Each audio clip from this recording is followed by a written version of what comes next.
O dia 14 de outubro de 1982 começou como qualquer outro na divisa do Paraná com o Mato Grosso do Sul. Um grupo de engenheiros, técnicos e operários estava parado na margem do rio Paraná, todos olhando para um paredão de rocha que soltava vapor d'água. Não era uma cachoeira natural. Eram 33 toneladas de explosivos que tinham acabado de derrubar o último obstáculo entre o rio e a barragem de Itaipu. A partir daquele instante, o rio que sustentava uma das maiores quedas d'água do planeta deixava de existir como era conhecido. Eu quero que você entenda o que estava em jogo naquele dia. Uma obra que exigiu apagar do mapa um patrimônio natural que muita gente considerava irrecuperável. Uma cachoeira de 40 metros de altura, com 19 quedas principais espalhadas ao longo de quase 2 quilômetros de rio. Tudo isso ia virar fundo de reservatório. E a pergunta que abre essa história é simples. Como se decide, tecnicamente e humanamente, que uma maravilha natural precisa desaparecer para que uma usina exista?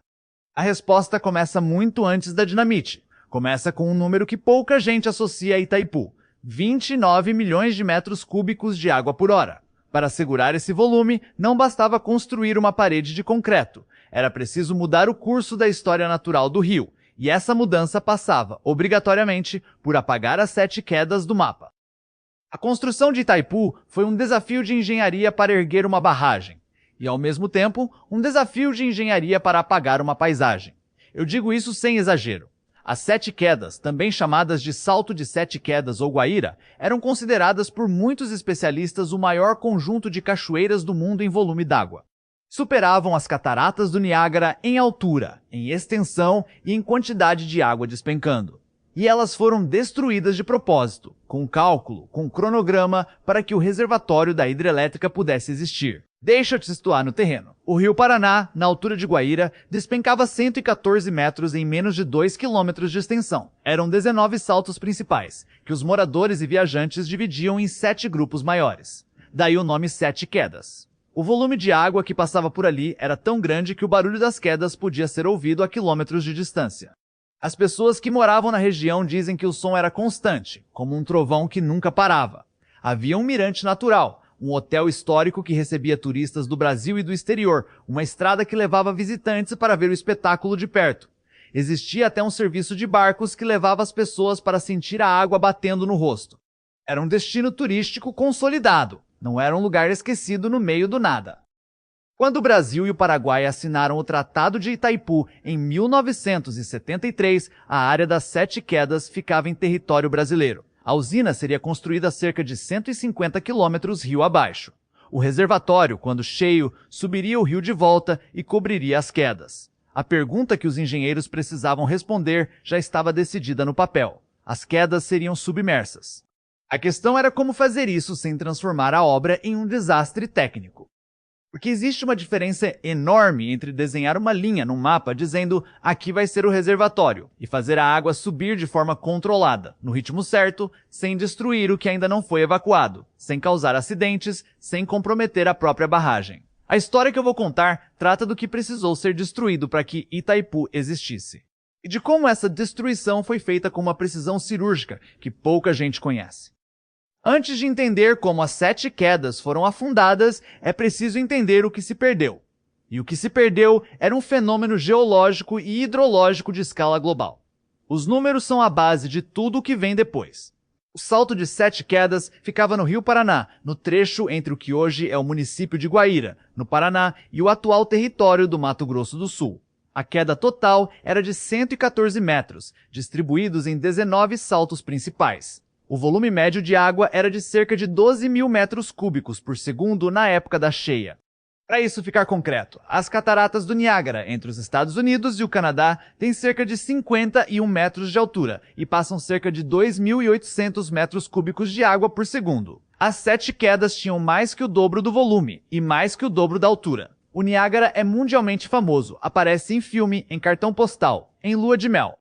As 7 quedas eram maiores em quase todos os aspectos, e hoje não existem mais. Ninguém tira foto do que não existe. No mundo, apenas as cataratas do Iguaçu, em situação de cheia extrema, chegavam perto em volume. Mas em extensão de quedas, as 7 quedas eram únicas. Não era uma parede d'água caindo de uma vez. Era um conjunto de saltos em série, um depois do outro, o rio inteiro se despedaçando em degraus gigantes de pedra e espuma. Quem visitava o local descrevia como um cenário de outro planeta. O rio, que tinha centenas de metros de largura, era comprimido em canais estreitos entre as rochas, e a água ganhava uma velocidade absurda, explodindo em cada salto. A região era um ponto de passagem obrigatório para quem viajava pelo oeste do Paraná. Existia um hotel histórico, o Hotel Sete Quedas, que recebia visitantes do Brasil e do exterior. O governo do Paraná tinha planos de transformar a área em um parque nacional. E em 1961, o local foi oficialmente declarado Parque Nacional de Sete Quedas, com área de 105 hectares. O mirante natural permitia ver o rio inteiro se despedaçando em espuma branca abaixo. As pessoas acordavam cedo para ver o sol nascer sobre as quedas, passavam o dia caminhando pelas trilhas, e à noite ouviam o barulho da água como pano de fundo. Era um lugar vivo, com visitação constante, com história, com memória. Agora vem a parte que muita gente não considera. Quando o Tratado de Itaipu foi assinado, o Parque Nacional existia havia pouco mais de uma década. A decisão de submergir a área foi tomada por engenheiros dentro de uma lógica que considerava a usina mais importante que a paisagem. E o que pouca gente discute é que havia alternativas técnicas que poderiam preservar as quedas, mas todas elas tornavam a usina mais cara ou menos eficiente. A pergunta que os engenheiros fizeram foi: quanto custa preservar uma cachoeira? A resposta na época foi: caro demais. Eu quero que você imagine uma conta simples. Se você mudasse a posição da barragem para deixar as quedas de fora do reservatório, a usina perderia a altura de queda, que é o que gera energia. Menos altura, menos energia. Para compensar, seria preciso construir uma usina maior, com mais turbinas, ou aceitar uma geração menor. As duas opções custavam bilhões de dólares a mais. E o Brasil dos anos 70, com o chamado milagre econômico, precisava de energia barata e rápida. A cachoeira entrou na conta como um custo, e o custo foi considerado aceitável. Fechar um reservatório exige controlar o rio durante a construção. E no caso de Itaipu, o rio precisava ser desviado por completo, porque a barragem seria construída no leito original. Essa é uma das partes mais fascinantes de toda a história. O rio Paraná, no trecho de Itaipu, tem cerca de 400 metros de largura e uma vazão média de 8.000 a 12.000 metros cúbicos por segundo. Para secar o leito do rio, os engenheiros precisaram cavar um canal de desvio de 2 km de extensão, com 150 metros de largura e 80 metros de profundidade. Pensa nesse número por um segundo. 80 metros de profundidade. Isso é um prédio de 25 andares enterrado na rocha. Esse canal foi aberto na rocha basáltica da margem direita, em território paraguaio. Foram escavados mais de 22 milhões de metros cúbicos de rocha e terra. Só esse canal de desvio, sozinho, já é uma obra de engenharia comparável a uma hidrelétrica de médio porte. E ele era apenas uma etapa do processo. Quando o canal de desvio ficou pronto, foi construída uma barragem provisória de enrocamento para fechar o rio original. Essa barragem, chamada de barragem de fechamento ou ensecadeira, tinha que ser construída de baixo para cima, com pedras e material granular, enquanto a água passava por cima dela. A técnica é conhecida como fechamento a fio d'água. O nome já diz tudo. A barragem vai subindo junto com o nível da água, como se estivesse brigando com o rio, até que o rio é forçado a entrar no canal de desvio. Isso exigiu a colocação de milhões de toneladas de pedra em questão de dias, trabalhando 24 horas por dia, com caminhões despejando material sem parar, em turnos que não conheciam domingo nem feriado. A operação de fechamento do rio aconteceu em outubro de 1982. E esse é o ponto onde a história das Sete Quedas se cruza com a engenharia de Itaipu de um jeito que pouca gente percebe. O reservatório de Itaipu, quando cheio, teria um volume de 29 bilhões de metros cúbicos de água. Esse volume levaria cerca de 14 dias para encher completamente, mesmo com o rio desviado pelo canal. Durante esse período, o nível da água subiria cerca de 2 metros por dia. A área das Sete Quedas, 150 quilômetros rio acima, seria submersa gradualmente. Mas as quedas em si, com seus 114 metros de desnível, continuariam existindo até o último momento, porque o rio ainda passava por elas. Eu quero que você pense na imagem disso. As Sete Quedas foram afogadas. A água subiu devagar, dia após dia, cobrindo primeiro as rochas mais baixas, depois os saltos menores, depois as paredes principais. O barulho das quedas foi ficando mais abafado, mais distante, até que a água cobriu tudo e o silêncio tomou conta. Para quem estava em Guaíra, na margem, devia ser uma sensação estranha. O som que acompanhava a cidade há séculos, que fazia parte da identidade do lugar, simplesmente parou de existir. O detalhe técnico que quase ninguém conhece é que o fechamento do reservatório precisava ser sincronizado com as condições do rio. Se a vazão estivesse alta demais, a água subiria rápido demais e poderia causar erosão nas encostas. Se estivesse baixa demais, o reservatório demoraria mais para encher e atrasaria o cronograma de geração de energia. Os engenheiros monitoravam o nível do rio diariamente, com medições em vários pontos, e ajustavam o ritmo da operação conforme os dados. Era uma coreografia milimetricamente calculada entre a natureza e a obra. A destruição das 7 quedas foi uma decisão consciente, discutida e documentada. O que surpreende é que a decisão foi tomada muito antes da construção começar, e a destruição foi planejada como parte do cronograma da obra.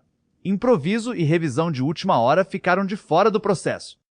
O Tratado de Itaipu, assinado em 26 de abril de 1973, estabeleceu que a usina seria construída no Rio Paraná, a partir de Foz do Iguaçu. O reservatório seria formado pelo represamento do rio, o que implicava submergir toda a área entre a barragem e as 7 quedas. O governo brasileiro, na época da ditadura militar, tinha a integração energética como prioridade absoluta.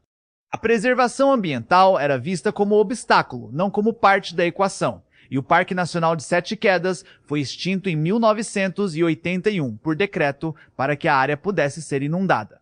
Um parque nacional criado por lei, com proteção legal, foi desfeito por um decreto em menos de 20 anos de existência. Mas eu quero ser justo com a história. Houve debate público. Houve campanhas na imprensa, movimentos de estudantes, intelectuais e ambientalistas que tentaram pressionar o governo a repensar a decisão. Houve até um abaixo-assinado internacional, com assinaturas de pessoas de vários países, pedindo a preservação das quedas. A imprensa internacional chegou a noticiar a destruição como uma perda irreparável para o patrimônio natural do planeta. O jornal americano The New York Times publicou reportagens sobre o assunto. Revistas europeias de turismo e natureza fizeram matérias de página inteira mostrando as fotos das quedas e o calendário da inundação. Turistas estrangeiros fizeram questão de visitar o local antes do fim, como quem vai a um velório. O governo respondeu com a tese de que a usina era necessária para o desenvolvimento do país, e tinha um argumento difícil de rebater. O Brasil crescia a taxas altas, a demanda por energia elétrica subia junto, e sem energia não havia fábrica, emprego ou crescimento. A cachoeira virou um símbolo do conflito entre progresso e preservação, e naquele momento histórico, o progresso venceu. Houve uma proposta curiosa que circulou na época: construir as 7 quedas artificiais, recriando o espetáculo com bombas d'água que jogariam o rio de volta para baixo, simulando a queda. A ideia foi discutida, estudada e descartada por custo. Manter o volume de água necessário para recriar as quedas artificialmente consumiria energia demais, e a usina que estava sendo construída para gerar energia não podia gastar uma parte dela para fazer uma cachoeira falsa. A conta não fechava e o projeto foi arquivado. E essa história revela sobre a mentalidade da época é profundo. Nos anos 70, o Brasil vivia o chamado milagre econômico, com crescimento rápido e demanda crescente por energia. Grandes obras eram símbolo de progresso. A destruição de uma cachoeira era vista como sacrifício necessário, um preço aceitável a pagar pelo desenvolvimento. O mesmo raciocínio levou à construção da rodovia transamazônica, da ponte Rio-Niterói e de outras obras que ignoraram custos ambientais e sociais. A diferença é que Itaipu, diferente de outras obras, funcionou. A usina se tornou a maior do mundo em geração de energia, e o Brasil passou décadas contando com ela. Isso não apaga a perda das quedas, mas explica por que a decisão foi sustentada por tanto tempo. O fechamento do reservatório foi uma operação militarmente organizada, com data marcada, procedimentos de emergência e equipes de plantão. O dia 14 de outubro de 1982 foi o ápice de um processo que começou anos antes, com a escavação do canal de desvio, a construção da barragem provisória e a preparação de toda a infraestrutura de controle. Naquele dia, as 33 toneladas de explosivos derrubaram o último obstáculo entre o rio e a barragem. O rio, que ainda corria pelo leito original, foi forçado a entrar no canal de desvio. A partir daquele momento, o leito seco começou a ser ocupado pela estrutura definitiva da barragem. E o reservatório começou a se formar, subindo o rio de volta em direção às 7 quedas. Eu quero que você imagine a cena em Guaíra, 150 quilômetros rio acima. As pessoas sabiam o que estava acontecendo. O noticiário local acompanhava o avanço da água. A imprensa nacional noticiava a contagem regressiva para a submersão. Nos últimos dias, houve uma espécie de peregrinação até o mirante. Famílias inteiras foram ver as quedas pela última vez. Pessoas que tinham crescido ouvindo o barulho da água, que tinham se casado no hotel, que tinham levado os filhos para ver o espetáculo, foram se despedir. As fotos dessa época são impressionantes. Mostram as quedas ainda inteiras, com a água despencando em toda a sua força, e ao fundo, no horizonte, uma linha escura que era a água do reservatório chegando. A água subiu cerca de 2 metros por dia. Em uma semana, as quedas menores já estavam submersas. Em 2 semanas, as principais. Em um mês, não restava nada visível. O que antes era um desfiladeiro de 114 metros de desnível, virou uma superfície plana de água parada, sem movimento, sem barulho, sem vida aparente. O que ninguém conseguiu prever com precisão foi o efeito sobre a vegetação e a fauna da região. A área ao redor das quedas tinha uma vegetação característica, adaptada à umidade constante das corredeiras. Espécies de peixe que dependiam das quedas para migrar e desovar sumiram do trecho em sua quase totalidade. O ambiente local mudou por completo e o reservatório criou um novo cenário, com espécies diferentes, mas a diversidade original se perdeu para sempre. E tem um detalhe que pouca gente conhece. As 7 quedas não foram a única coisa submersa. O reservatório de Itaipu cobriu uma área de 1.350 km². Nessa área existiam fazendas, estradas, pequenas cidades, sítios arqueológicos, cemitérios. O governo precisou realocar milhares de famílias que viviam na região. Grande parte foi indenizada, algumas foram reassentadas, mas a memória do lugar, as histórias, as tradições de quem viveu ali, tudo isso foi submerso junto com as quedas. A história das 7 quedas carrega também a história de uma região inteira que deixou de existir. Eu quero terminar essa história com uma reflexão que eu acho que pouca gente faz. As 7 quedas não existem mais. Quem nasceu depois de 1982 nunca vai ver o espetáculo que era o Rio Paraná despencando 114 metros em 19 saltos. As fotos e os filmes da época são tudo o que resta de um fenômeno natural que era único no planeta. E a pergunta que fica no ar é: valeu a pena? A resposta não é simples. Itaipu é hoje uma das maiores geradoras de energia do mundo. A usina fornece cerca de 10% de toda a energia consumida no Brasil e mais de 85% da energia consumida no Paraguai. Milhões de pessoas dependem dessa energia para viver. Hospitais, escolas, indústrias, casas. Tudo isso funciona, em parte, porque a água que antes despencava nas 7 quedas, hoje, passa pelas turbinas. O sacrifício não foi em vão, do ponto de vista energético. Mas eu não consigo olhar para essa história sem sentir que algo se perdeu que não pode ser medido em megawatts. As 7 quedas eram uma maravilha natural que atraía gente do mundo inteiro. Eram parte da identidade do oeste do Paraná. Era um lembrete de que a natureza pode criar coisas que nenhuma engenharia consegue replicar. A usina funciona, a energia chega, mas a cachoeira não volta. O que essa história me ensina é que toda grande obra tem um preço, e que o preço nem sempre é contado em dinheiro. As 7 quedas foram a moeda de troca de um Brasil que escolheu o progresso em vez da preservação. Foi uma escolha consciente, documentada, debatida.